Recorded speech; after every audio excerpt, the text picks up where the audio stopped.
क्या आप जानते हैं कि कन्या पूजन में किस उम्र तक की कन्याओं का पूजन शास्त्रों में मान्य है? और सबसे बड़ा सवाल यह कि क्या मासिक धर्म शुरू होने के बाद भी किसी कन्या का पूजन किया जा सकता है? क्या हमारे शास्त्र इसकी अनुमति देते हैं? क्योंकि कन्या पूजन करते समय की गई एक छोटी सी गलती आपकी पूरी पूजा को निष्फल कर सकती है। हैरानी की बात यह है कि देवी भागवत पुराण और प्राचीन तांत्रिक ग्रंथ इस विषय पर ऐसे रहस्य बताते हैं जिन्हें आज भी अधिकांश लोग नहीं जानते। इतना ही नहीं, कन्या पूजन की शुरुआत से जुड़ी एक ऐसी रहस्यमयी कथा भी शास्त्रों में छिपी है जिसमें एक नन्ही सी बच्ची ने उस असुर का वध किया था जिसे देवता भी नहीं हरा पाए थे। तो आखिर क्या है कन्या पूजन का वास्तविक शास्त्रीय नियम? जानने के लिए वीडियो को अंत तक जरूर देखिए, क्योंकि आज जो सच आपके सामने आने वाला है वो शायद आपने पहले कभी नहीं सुना होगा। नमस्कार दोस्तों, सनातन धर्म में कन्याओं को साक्षात माता का स्वरूप माना जाता है। हर शुभ कार्य से पहले कन्याओं का पूजन किया जाता है। विशेषकर नवरात्रि के व्रत तब तक अधूरे माने जाते हैं जब तक कि 9 कन्याओं का पूजन न कर लिया जाए। इसीलिए आज द हिडन मैथोलॉजी पर हम आपको केवल सुनी सुनाई बातें नहीं बताएंगे, बल्कि देवी भागवत पुराण और मार्कंडेय पुराण के सटीक प्रमाणों के साथ कन्या पूजन से जुड़े सारे रहस्यों से पर्दा उठाएंगे। तो सबसे पहला और सबसे महत्वपूर्ण सवाल यह है कि आखिर किस उम्र तक की कन्या की पूजा करनी चाहिए? हमारे शास्त्रों के अनुसार 2 वर्ष से लेकर 10 वर्ष तक की आयु की कन्याओं का पूजन ही सर्वोत्तम और शास्त्र सम्मत माना गया है। देवी भागवत पुराण के 3 स्कंद में स्पष्ट रूप से बताया गया है कि 1 वर्ष की कन्या का पूजन वर्जित है, क्योंकि वह अन्न का स्वाद और पूजा के भोग को सही तरीके से ग्रहण नहीं कर पाती। वहीं 2 से 10 वर्ष तक की कन्याओं में साक्षात नवदुर्गा वास करती हैं।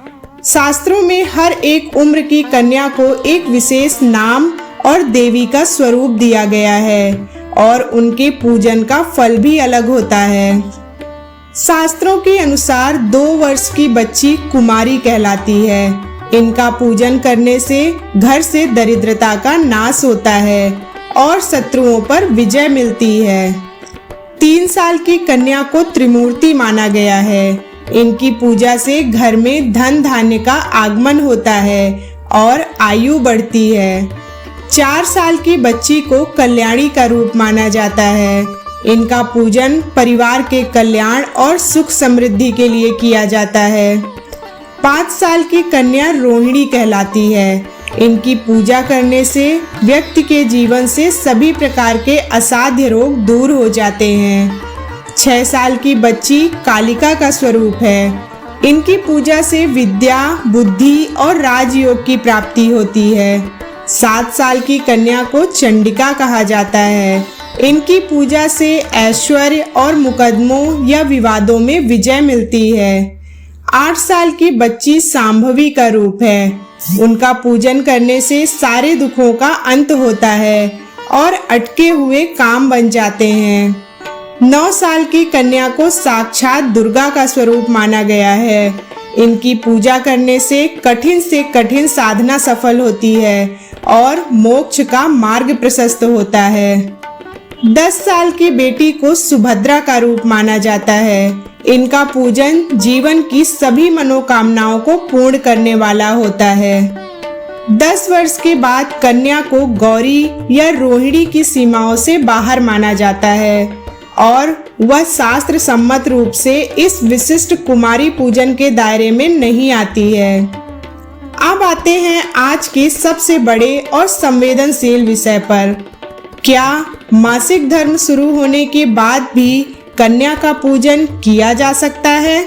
दोस्तों, सनातन धर्म विज्ञान और आध्यात्म का अद्भुत मेल है। शास्त्रों में किसी भी चीज को वर्जित करने के पीछे गहरा वैज्ञानिक और ऊर्जात्मक कारण होता है।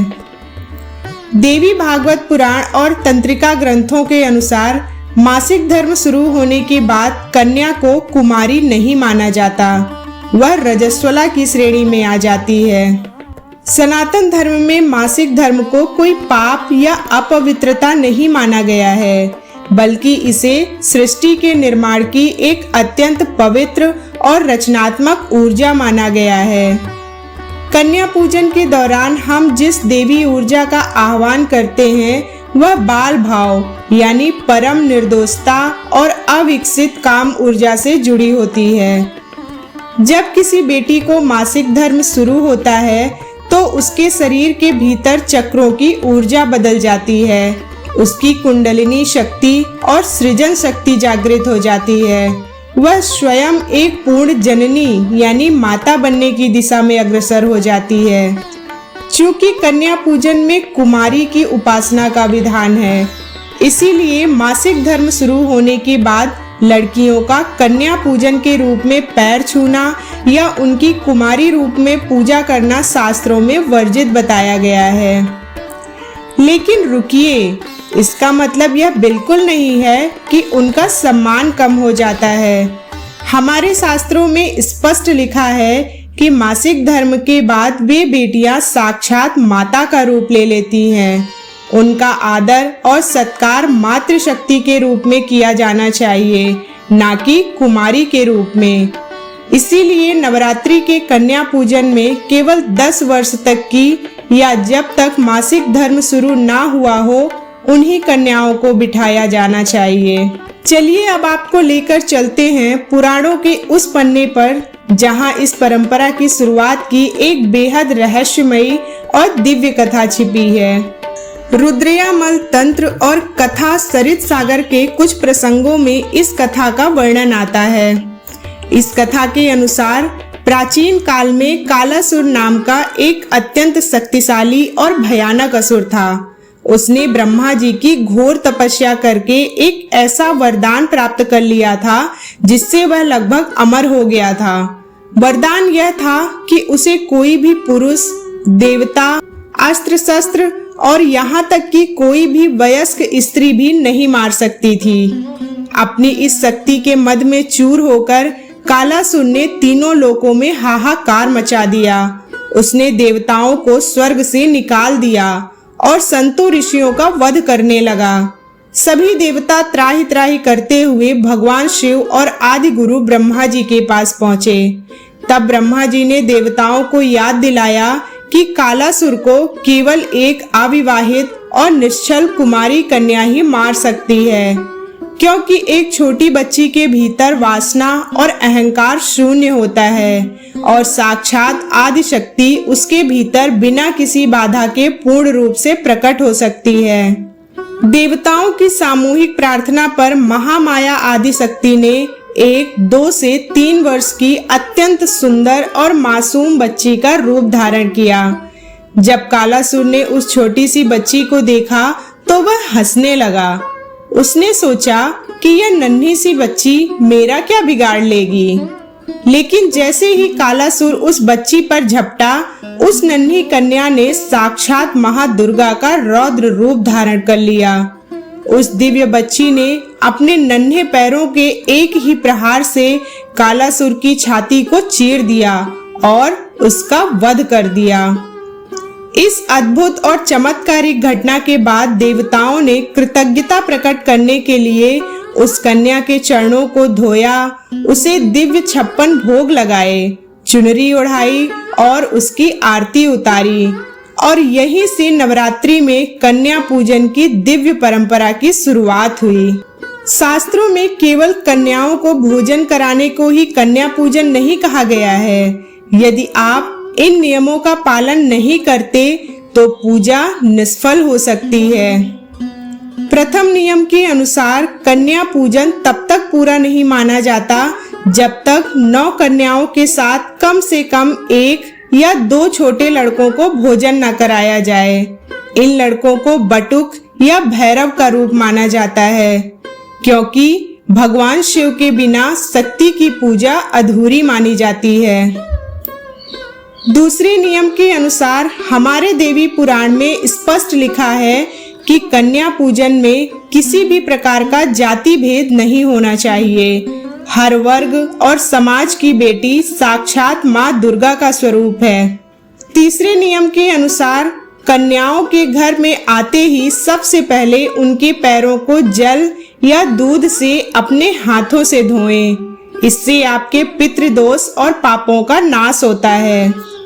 चौथे नियम के अनुसार पूजा के दौरान यदि बच्चियां चंचलता करें या भोजन गिराएं तो उन पर कभी गुस्सा नहीं करना चाहिए। ऐसा करने से माँ लक्ष्मी रुष्ट होकर घर से चली जाती हैं। और पांचवें नियम के अनुसार भोजन के बाद उन्हें लाल चुनरी, फल, मिठाई और अपनी सामर्थ्य के अनुसार दक्षिणा देकर उनके पैर छूकर आशीर्वाद जरूर लें। तो दोस्तों, कन्या पूजन केवल एक दिन का त्योहार नहीं है, बल्कि यह हमारे समाज को यह संदेश देता है कि हमें हर बेटी, हर स्त्री का सम्मान साक्षात देवी की तरह करना चाहिए। मासिक धर्म प्रकृति का एक नियम है जो एक बच्ची को माता के रूप में परिवर्तित करता है। इसलिए शास्त्रों ने उसकी ऊर्जा के सम्मान में कुमारी पूजा की उम्र को सीमित किया है, ना कि उनके महत्व को कम किया है। क्या आपको कन्या पूजन के इन नियमों के बारे में पहले से पता था? हमें कमेंट सेक्शन में जरूर बताइएगा। इस वीडियो को ज्यादा से ज्यादा शेयर करें ताकि हर सनातनी तक हमारे शास्त्रों का सही ज्ञान पहुंच सके। वीडियो को लाइक करना और चैनल को सब्सक्राइब करना ना भूलें। मिलते हैं अगले वीडियो में किसी ऐसे ही छिपे हुए पौराणिक रहस्य के साथ। तब तक के लिए जय माता दी।